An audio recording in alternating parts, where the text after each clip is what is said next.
जय हिंद साथियों, स्वागत है एमके सर इंस्पिरेशन के एक और बेहतर वीडियो में। सो फ्रेंड्स, आज का ये जो टॉपिक है, this is the most important topic for your exam. आपके एग्जाम की दृष्टि से काफ़ी महत्वपूर्ण टॉपिक है और इसके पहले हमने 2 वीडियो देख रखा है। आज ये तीसरा चैप्टर है 12th फिजिक्स सेकेंड पार्ट का। अगर आपने वीडियो नहीं देखी है तो पहले डिस्क्रिप्शन में जाइए, वहाँ से वीडियो देख लीजिए, फिर इसको देख लीजिए। और इसका बेनिफिट ये है दोस्त कि एक तो ये छोटा सा टॉपिक है, चैप्टर का नाम है विकिरण एवं द्रव्य की द्वैत प्रकृति, है ना। बेनिफिट क्या है, एक तो ये छोटा सा चैप्टर है, दूसरा कि इस चैप्टर से आपके पूरे 6 नंबर के क्वेश्चन आपके बोर्ड एग्जाम में आएंगे। तीसरा ये बेनिफिट है कि आज इस छोटे से ही वीडियो के माध्यम से इसके अंदर जितने भी फार्मूले हैं उन सभी को हम आज के इसी वीडियो के अंदर कवर कर देंगे, ताकि इसके संबंधित जो आपका 1-2 नंबर वाला क्वेश्चन पूछा जाता है वो भी न छूटे। तो चलिए स्टार्ट करते हैं। सारे के सारे क्वेश्चन बहुत ही मज़ेदार क्वेश्चन हैं। अगर आप इन्हें मिस कर देंगे तो समझ लीजिए आप अपने आप से गद्दारी कर रहे हैं, है ना। तो समझ लीजिए एक अपॉर्चुनिटी आप खो दिए। तो इसलिए इस वीडियो को एंड तक देखना है दोस्तों, इतना ज़रूर करना है, ठीक। लाइक करिए या ना करिए, आपकी मर्जी। चलिए यहाँ से पहला क्वेश्चन है कि देहली आवृत्ति एवं कार्यफलन में क्या संबंध है। तो देखिए, देहली आवृत्ति क्या है और कार्यफलन क्या है, इसको हमने यहाँ पर लिख दिया है, बाद में हम परिभाषा बता देंगे। लेकिन पहले अभी केवल इतना समझना है कि देहली आवृत्ति एवं कार्यफलन में क्या रिलेशन होता है। तो देहली आवृत्ति और कार्यफलन में जो संबंध होता है फ्रेंड्स, वो होता है W0 बराबर H इंटू न्यू नॉट। ये क्या होता है, देहली आवृत्ति और कार्यफलन का फार्मूला यानी के बीच में संबंध होता है।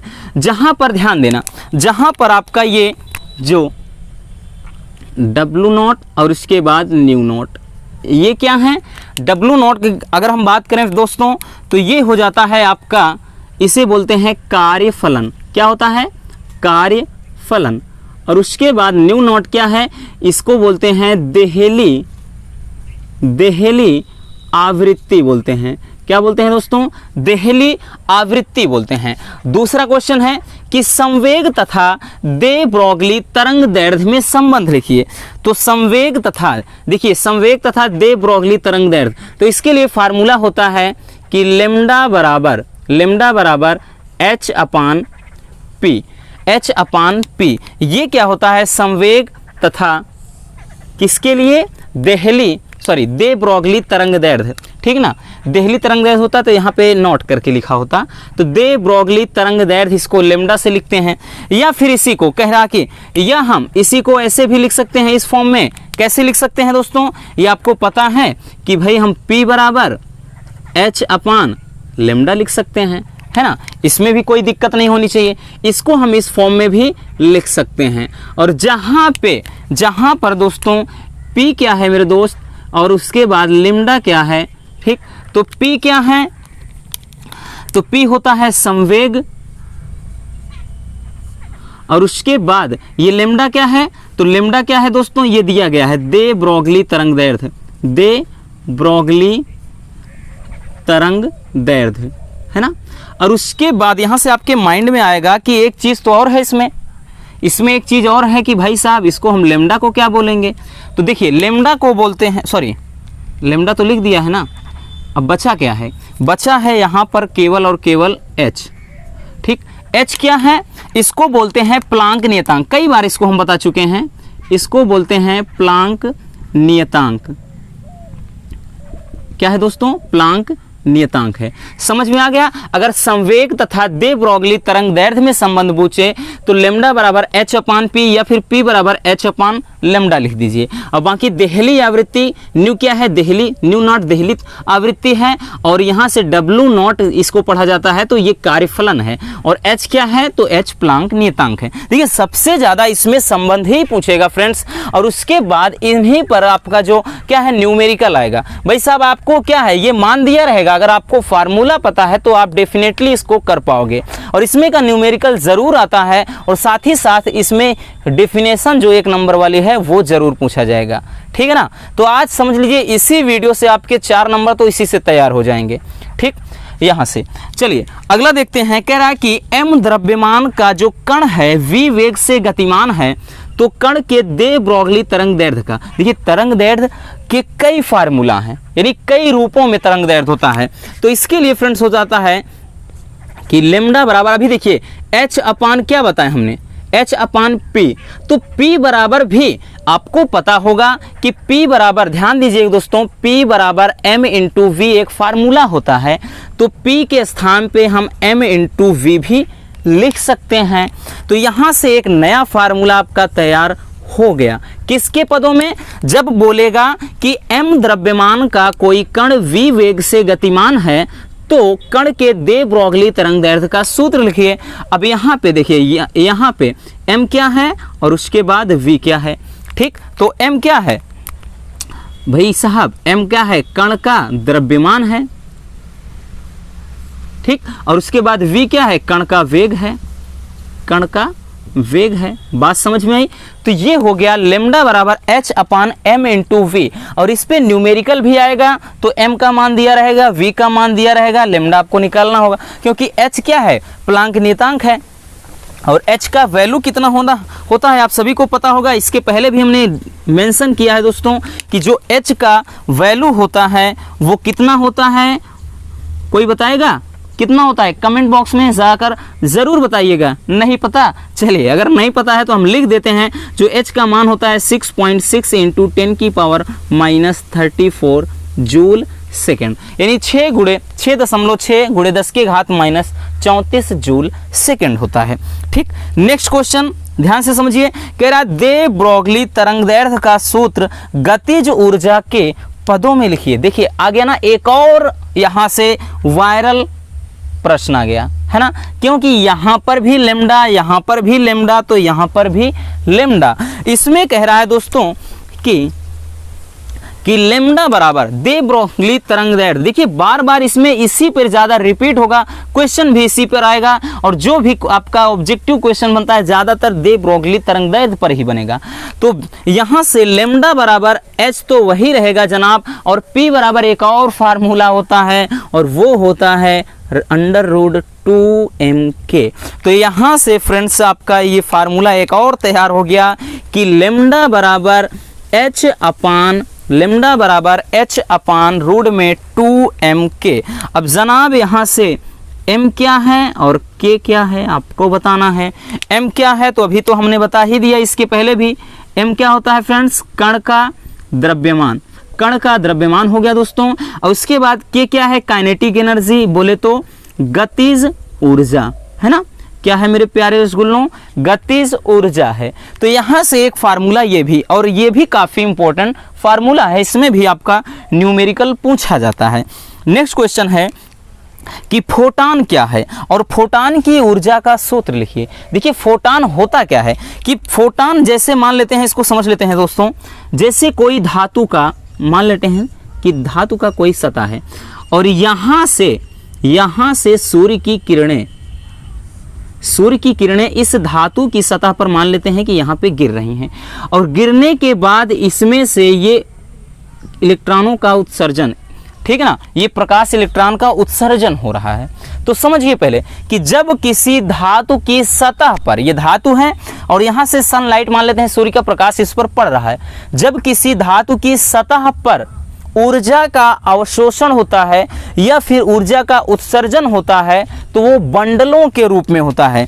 कैसे होता है, ये जो ऊर्जा का उत्सर्जन हो रहा है दोस्तों, ये ऊर्जा के यानी छोटे छोटे बंडलों के या पैकेटों के, ठीक ना, बंडल या पैकेट लिख सकते हैं, छोटे छोटे क्या होता है, ऊर्जा के बंडलों या पैकेटों के रूप में होता है, उन्हीं को बोलते हैं फोटान। क्या बोलते हैं फ्रेंड्स, फोटान। समझिए फिर से कि जब किसी धातु की सतह पर ऊर्जा का अवशोषण होता है, मान लेते हैं ये इस पे क्या है, ऊर्जा ये पड़ रहा है यानी अवशोषित हो रहा है, या फिर इसमें से जैसे ही इस पर पड़ेगा ये गर्म होगा, इलेक्ट्रॉन का उत्सर्जन होगा धातु से, या फिर क्या है ऊर्जा का उत्सर्जन होता है। तो ये जो ऊर्जा का अवशोषण या उत्सर्जन होता है दोस्तों, वो क्या होता है छोटे छोटे बंडलों के रूप में होता है और इन्हीं को क्या बोलते हैं, फोटान बोलते हैं। ठीक है ना, हम रिकॉल कर रहे हैं, आप लिख लीजिए इसको फिर से कि जब किसी धातु की सतह पर ऊर्जा का अवशोषण होता है या फिर उत्सर्जन होता है तो ये ऊर्जा के छोटे छोटे बंडलों के रूप में होता है और इसी को बोलते हैं फोटान। अब देखिए फोटान के कह रहा है कि फोटान की ऊर्जा का सूत्र लिखिए, तो फोटान की ऊर्जा का सूत्र होता है E बराबर h इंटू न्यू। अब देखिए यहाँ पर केवल E बराबर h न्यू हो गया है।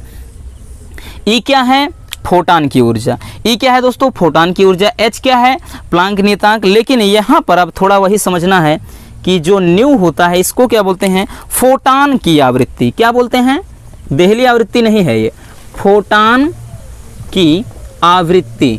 बात समझ में आई, इसे बोलते हैं फोटान की आवृत्ति। तो ये रहे आपके 5 बहुत ही सजे धजे मज़ेदार प्यारे प्यारे क्वेश्चन। चलिए अब इधर देख लेते हैं। कह रहा है कि आइंस्टीन का प्रकाश वैद्युत समीकरण लिखिए। आइंस्टीन का प्रकाश वैद्युत समीकरण, तो आइंस्टीन का जो प्रकाश वैद्युत समीकरण होता है फ्रेंड्स वो होता है 1/2 m v मैक्सिमम स्क्वायर बराबर h कोष्टक में new minus new not. This is the most important question और इसी पे क्या होता है, इसका डेरिवेशन आता है, निगमन आता है। हमने ऑलरेडी इस पे आइंस्टीन का प्रकाश वैद्युत समीकरण मोनू सर डाल दीजिए, फटाक से आपके सामने वीडियो आएगा, इसका निगमन भी हमने कराया है। अब देखिए इसमें पूछेगा कि उपयुक्त जो भी पद हैं इनका मतलब क्या होता है, सबका मतलब पूछेगा भाई साहब। अब देखिए m क्या है, कण का द्रव्यमान। v मैक्सिमम क्या है, कण का अधिकतम वेग। मैक्सिमम का मतलब क्या, अधिकतम, तो कण का अधिकतम वेग हो गया। h क्या है फ्रेंड्स, ये क्या है, प्लांक नियतांक हो गया। बाकी बचते हैं 2 चीज, कौन, न्यू और न्यू नॉट। इनमें भाई साहब क्या रिलेशन है, यानी ये है क्या, तो न्यू क्या है दोस्तों, इसे बोलते हैं अपन फोटान की ऊर्जा। क्या बोलते हैं, फोटान की ऊर्जा है जनाब। और न्यू नॉट क्या है, तो इसे बोलते हैं, सॉरी फोटान की ऊर्जा लिख रहे हैं, फोटान की आवृत्ति। फोटान की आवृत्ति होगा और ये क्या हो जाएगा भाई साहब, देहली आवृत्ति, है ना, इसको क्या बोलते हैं, देहली आवृत्ति। ठीक, अब नेक्स्ट क्वेश्चन है कि देहली आवृत्ति किसे कहते हैं, तो यहीं से समझ लीजिए या फिर हम फिर से समझा देते हैं, कोई बात नहीं, है ना, अपने प्यारे रसगुल्लों के लिए इतना तो कर ही सकते हैं।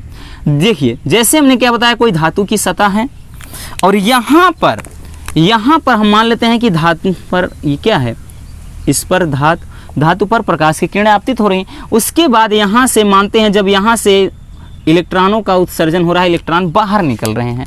ठीक, जब बाहर निकलते हैं तो देहली आवृत्ति क्या होता है, तो सिंपल सा कान खोलकर सुनिएगा कि वह न्यूनतम आवृत्ति जो धातु की सतह से इलेक्ट्रॉन का उत्सर्जन कर दे, मतलब इतनी आवृत्ति इसकी होनी चाहिए कि उतनी आवृत्ति में इलेक्ट्रॉन बाहर निकलना शुरू हो जाएं, तो उसी आवृत्ति को बोलते हैं अपन देहली आवृत्ति। यानी उससे कम नहीं होना चाहिए, उससे ज़्यादा नहीं होना चाहिए, नहीं तो इलेक्ट्रॉन का उत्सर्जन नहीं होगा। तो लिखेंगे, इसमें लिख भी सकते हैं, क्या लिख सकते हैं कि वह न्यूनतम आवृत्ति जो धातु की सतह से इलेक्ट्रॉन का, धातु की सतह से इलेक्ट्रॉन का, है ना, धातु की सतह से इलेक्ट्रॉन का उत्सर्जन कर सके, वह न्यूनतम आवृत्ति जो धातु की सतह से इलेक्ट्रॉन का उत्सर्जन कर सके, उसी आवृत्ति को बोलते हैं अपन देहली आवृत्ति, है ना। इसको किससे दर्शाते हैं, न्यू नॉट से दर्शाते हैं। न्यू पढ़ा जाता है, म्यू मत पढ़िएगा, न्यू नॉट। ठीक, अब कार्यफलन क्या है, तो सिंपल सा है, ये भी वैसे है। इसमें क्या करेंगे, देखिए इसमें है कि वह न्यूनतम आवृत्ति, इसमें लिखेंगे कि वह न्यूनतम ऊर्जा जो किसी धातु की सतह से इलेक्ट्रॉन को बाहर निकाल सके, वही क्या होता है, कार्यफलन होता है। तो इसमें भी अपन लिखेंगे, क्या लिखेंगे कि वह न्यूनतम ऊर्जा जो धातु की सतह से इलेक्ट्रॉन का उत्सर्जन कर सके, इलेक्ट्रॉन का उत्सर्जन कर सके उसे अपन क्या बोलेंगे, कार्यफलन। और इसे किससे दर्शाते हैं, तो डब्ल्यू नॉट। हमने पहले ही दोनों में संबंध लिख दिया है कि देहली आवृत्ति और कार्यफलन में क्या संबंध होता है। नेक्स्ट है कि 100 वोल्ट विभवांतर द्वारा त्वरित इलेक्ट्रॉन की दे ब्रोगली तरंग दैर्ध्य। एक और इसमें फार्मूला होता है फ्रेंड्स, उसे लिखते हैं लेमडा बराबर 12.27 बाई रूट में v, और ये होता है एंगस्ट्रॉम में। ये सूत्र आप अच्छे से समझ लीजिए। इस पर अब की बार भी न्यूमेरिकल आया था और पिछली बार भी इस पर न्यूमेरिकल आया था, है ना। तो इसको बेहतर तरीके से देख लीजिए। अब इसी पे रखेंगे जनाब, आप रखते हैं इस पे, अगर हम मान रख देंगे दोस्त, हाँ लेमडा बराबर ये 12.27 है और नीचे इसमें रूट में 100 रख देंगे, तो भाई साहब ये 12.27 बटे ये 10 यानी इसको हम 10 लिख सकते हैं। जब इसको भाग लगाएंगे तो ये 1.227 एंगस्ट्रॉम में आएगा। यही क्या हो जाएगा, इसका राइट आंसर हो जाएगा। ठीक, प्यारा सा क्वेश्चन था। नेक्स्ट क्वेश्चन है कि द्रव्य तरंगों का प्रायोगिक सत्यापन करने वाले प्रयोग का नाम लिखिए। ठीक ना, ये भी काफी इंपॉर्टेंट क्वेश्चन है। तो यहाँ पे ध्यान देना, 2 वैज्ञानिक हैं, उन्हीं के नाम पर ये एक्सपेरिमेंट किया गया था कि द्रव्य तरंगों का जो प्रायोगिक सत्यापन करने वाले प्रयोग का नाम क्या है, तो उसका जो नाम है डेविस या डेविसन कहीं कहीं लिखा रहता है, डेविस तथा जर्मन। ठीक, डेविसन होता है या कहीं कहीं डेविस तथा जर्मन लिखा रहता है, तो घबराना नहीं है। डेविस तथा जर्मन इनके वैज्ञानिक के नाम हैं, इन्हीं के नाम पर ये क्या है सत्यापन किया गया था, इन्होंने ही किया था। हालांकि ये चैप्टर से अब की बार काट दिया गया है इसका पूरा थ्योरी, लेकिन क्या है 1 नंबर में ये क्वेश्चन पूछा जाता है। ठीक, तो मेन फार्मूला लेमडा बराबर H/P होता है। अब जहां जैसी जरूरत रहेगी, सवाल में P अकेले का मान देगा तो ये अप्लाई करेंगे, M और V का मान देगा तो ये अप्लाई करेंगे, उसके बाद K काइनेटिक एनर्जी द्रव्यमान दिया रहेगा तो ये अप्लाई करेंगे। तो समझ लीजिए इस चैप्टर में जितने फार्मूले थे उन सभी को हमने इसमें छाप दिया है ना। वीडियो छोटी सी है, लेकिन इस वीडियो में हमने बहुत ही प्रॉपर तरीके से आपको बहुत सारा देने का प्रयास किया है, बहुत सारी इसमें जानकारी देने का प्रयास किया है। ठीक, अगर वीडियो पसंद आई है तो प्लीज़ इस वीडियो को लाइक कर देना, और नए हैं तो चैनल को सब्सक्राइब ज़रूर कर लीजिए। मिलते हैं किसी और ऐसे मज़ेदार टॉपिक के साथ। Love you, bye bye, take care.